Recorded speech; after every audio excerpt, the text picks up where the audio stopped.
And I loved the concept of virtuosity, right? Like, it's not about just getting the job done, it's getting the job done well. It's getting the job done where it has an aesthetic to it. It's getting the job done well where it's repeatable and doesn't cause pain. And you're not having to rush and get body work every 3 days and take all kinds of supplements to help support your inflammatory markers.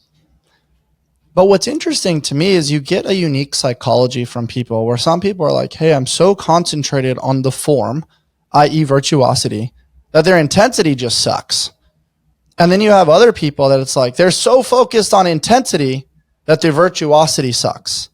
And so you and I both know within this spectrum, the answer is somewhere in the messy middle.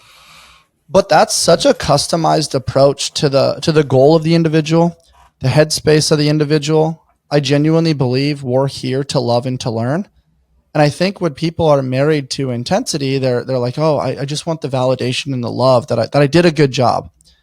And then you have other people that are like, hey, I've been injured before playing that game. So now I'm going to be so focused on my form that I'm actually afraid of intensity. Mm-hmm. And that comes into the unique specialization, which is what you do best, is really getting into the weeds, helping understand the specific individual, meeting them where they're at, and then using this artistry to help move them in the right direction towards their goal, but blending that with their psychology and where they're at in life.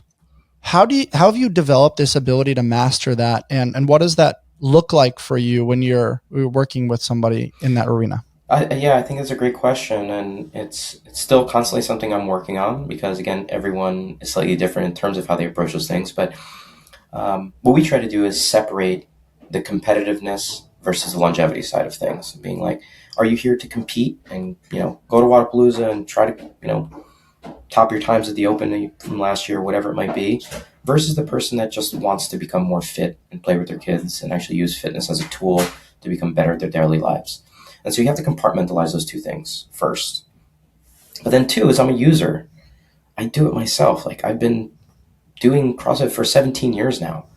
And so like I've done all the workouts. I understand where breakpoint happens within a movement. I understand what breathing patterns need to look like when you're doing Diane or Fran or Murph or whatever it might be, and understand what the athlete is going through. So I being able to actually say that I do the things has helped me be able to answer questions more appropriately rather than just someone that comes from the sports specialization world and is just taking their knowledge and just saying, learn a handstand this way.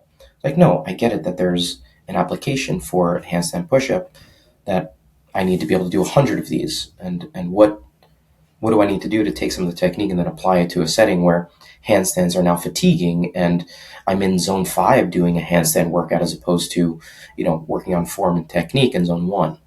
And so some of it is because I've gone through it and tested out the workouts that I can understand and appreciate where people's breakpoints are and give it from a viewpoint that's slightly different than an expert that is just coming from the space without understanding.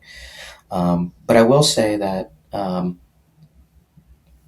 seen a lot of coaches out there that are great coaches that talk about being okay with poorer form because it's being applied to a competitive setting and just being like, there needs to be this, at some point, the form is going to break down because of the intensity component, and we just need to be okay with that.